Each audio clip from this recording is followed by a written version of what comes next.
prova de 2019 para juiz, tá? E você vai perceber uma característica da VUNESP. Ela, mesmo tendo provas de nível alto, ela traz questões que são literalidade muitas vezes. Olha lá, nos termos do artigo 158, parágrafo único do CPP, dá-se-á prioridade à realização do exame de corpo de delito quando se tratar de quais são as hipóteses que nós temos em que o exame de corpo de delito será realizado de forma prioritária. Olha lá, parágrafo único. Dá-se-á prioridade à realização do exame de corpo de delito quando se tratar de crime que envolva violência doméstica e familiar contra a mulher, violência contra criança, adolescente, idoso ou pessoa com deficiência.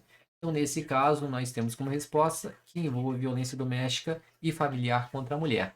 Juliano, uma prova de juiz, cai isso na VUNESP? Cai, tá? Cai bastante.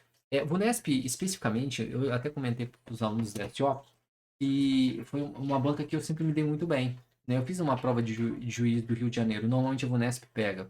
Acho que fiquei entre os 10 primeiros lugares na primeira fase. Porque eu tinha um bom domínio de letra de lei e eu tinha um bom domínio de doutrina. Então isso me direcionou muito para a prova da Polícia do TJ do Rio de Janeiro. O que eu gostaria que você fizesse? Para vocês que não são sempre não assistem as nossas lives, né? Porque não fazem parte da assinatura, você vai mais ou menos conseguir entender o que a gente está fazendo aqui e eu quero que você entenda, tá? Então, na aula de hoje, acompanhe o que a gente está fazendo, que pelo menos nessa parte você vai conseguir acompanhar bem. Essa aula é importantíssima, tá? Eu sempre oriento aos nossos alunos pegar o código, principalmente na prova da VUNESP, e sublinhar alguns artigos. Esse daqui você tem que sublinhar com toda certeza, tá? Com muito destaque o artigo 158, o CAPT. Quando a infração deixar vestígio, será indispensável o exame de corpo de delito, direto ou indireto, não podendo supri-lo a confissão do acusado. O artigo 158, ele é extremamente importante. Primeira questão, sem tanta dificuldade assim, eu sei que vocês já conheciam bem. Bora trabalhar ainda mais um pouquinho sobre esse tema? Preciso lembrar você, ou se você não sabe, reforçar isso, que a parte de perícia e exame de corpo de delito é um assunto muito quente para a banca VUNESP, tá? É um assunto que costumeiramente são cobrados na prova da VUNESP. E por isso a gente vai fazer pelo menos 4 questões sobre isso. Bora lá para a nossa segunda questão. Tá vendo que aqui eu estou escolhendo questões de nível muito superior àquele que você vai encontrar na tua prova. Porque eu sei que as questões fáceis você vai aprender sozinho, porque você vai ler o Código de Processo Penal como eu te orientei.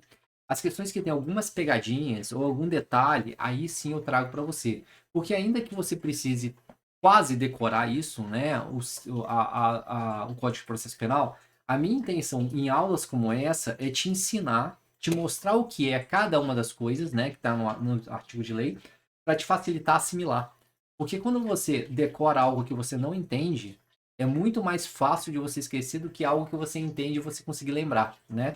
Então, esse é um trabalho muito importante na aula de hoje. Então, vamos lá. É correto afirmar sobre o exame de corpo de delito e das perícias em geral? Vamos lá. Letra A. O exame de corpo de delito e outras perícias serão realizados por 2 peritos oficiais portadores de diploma de curso superior. Isso já aconteceu no passado, mas hoje não é assim. Hoje eu não preciso de 2 peritos, eu preciso de um perito oficial, tá? Eu tenho um perito oficial.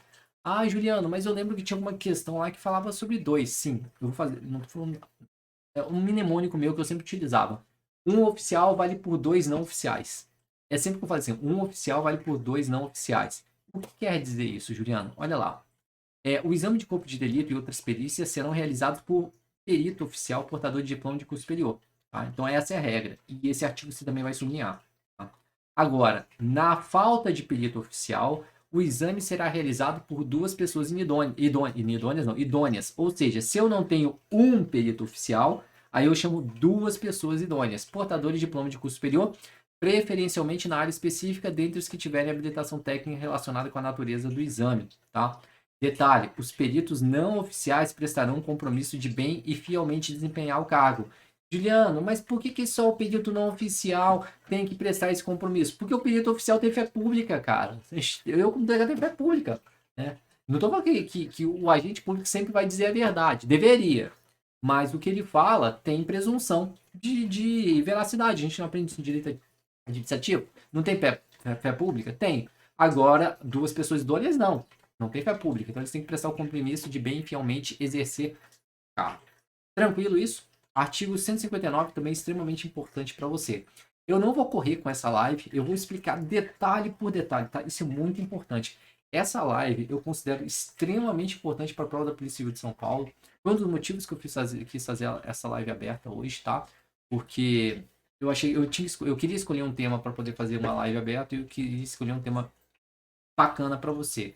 Você que é nosso aluno, né, que é do Clube de Membros ou do DSO, guardem com carinho esse slide de hoje, tá? Não só os artigos de lei, mas também algumas informações que a gente vai dar aqui. Bora. Não tá errado. B. Não há previsão legal no Código de Processo Penal acerca da formulação de quesitos e indicação de assistente técnico. Errado. Né? Existe sim. Olha lá. Olha lá. Serão facultadas ao Ministério Público, ao assistente de acusação, ao ofendido, ao querelante e ao acusado a formulação de quesitos e indicação de assistente técnico. Formulação de quesitos e indicação de assistente técnico. Eu sei que muitos de vocês não são da área do direito, né? E eu sei que muitas das vezes nós, professores de direito, a gente acaba pressupondo que você entende os termos que a gente trabalha diariamente. Eu sei que muitos de vocês não sabem o que é quesito. Concorda comigo? Sabe o que é quesito? Hoje aconteceu comigo lá na Polícia Federal de fazer isso, né? Veio lá um documento que eu tinha já pedido uma perícia, só que eu estava esperando o documento chegar. Porque eu queria confrontar aquele documento com um material gráfico que foi feita a colheita. Então, uma pessoa que eu tinha interrogado, eu falei com ele, você se importa aí de fazer a colheita da sua letra, né? Da forma que você escreve? Aí ele ficou lá, um tempão fazendo ditado, né? Anotando, ficou o estagiário lá mandando ele fazer um negócio, ele vai lá escrevendo. E depois era para fazer uma perícia, comparando o material gráfico dele com o documento que estava sendo impugnado.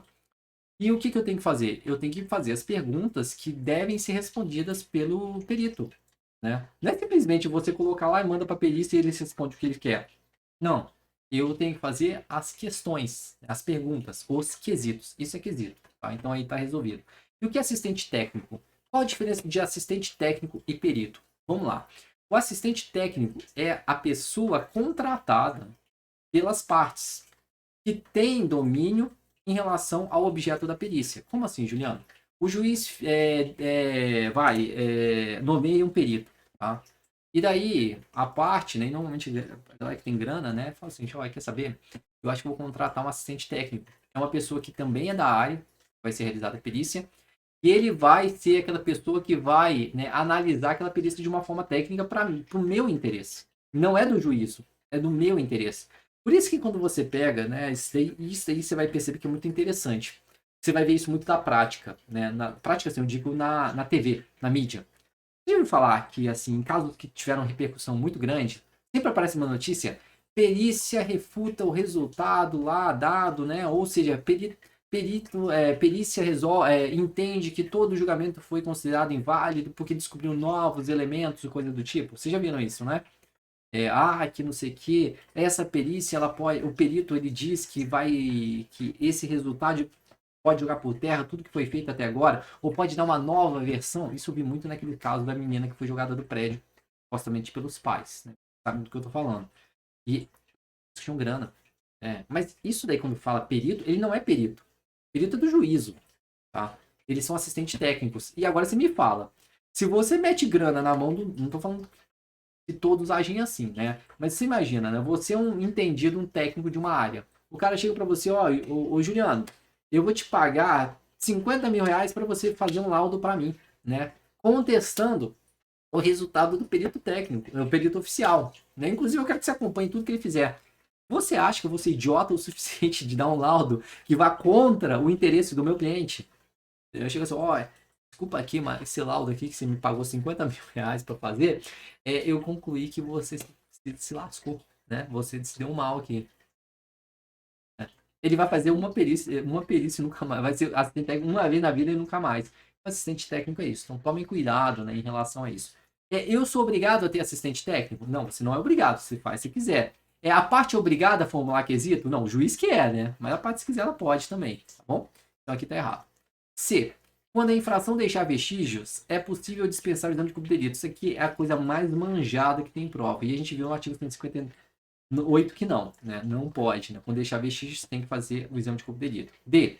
Em caso de lesões corporais, a falta de exame complementar não pode ser suprida pela prova testemunhal. Aqui tá errado, tá? Por quê? Lesões corporais, nós temos situações, por exemplo, com aquela lesão corporal grave que deixa a pessoa incapacitada por 30 dias, né, mais de 30 dias para atividades habituais. Como é que você configura essa lesão corporal grave, que a pessoa ficou mais de 30 dias afastada? Fácil.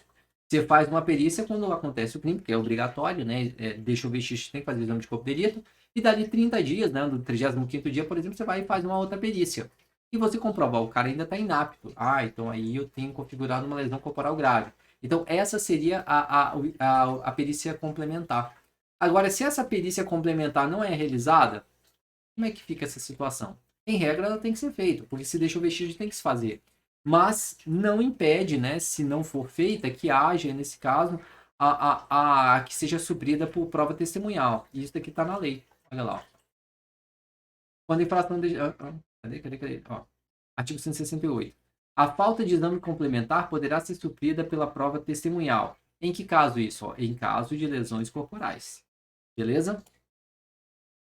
Então aqui também está errado. E a resposta que vai me sobrar é a letra E. Se desaparecerem os vestígios, é possível que a prova testemunhal supra a ausência de exame de corpo de delito. Aí sim, se desaparecer os vestígios, aí não tem o que fazer. Não tem como fazer exame de corpo de delito. Aí a prova testemunhal pode sim suprir, mas só nessa situação. Resposta certa, letra E. Questão muito boa, tá?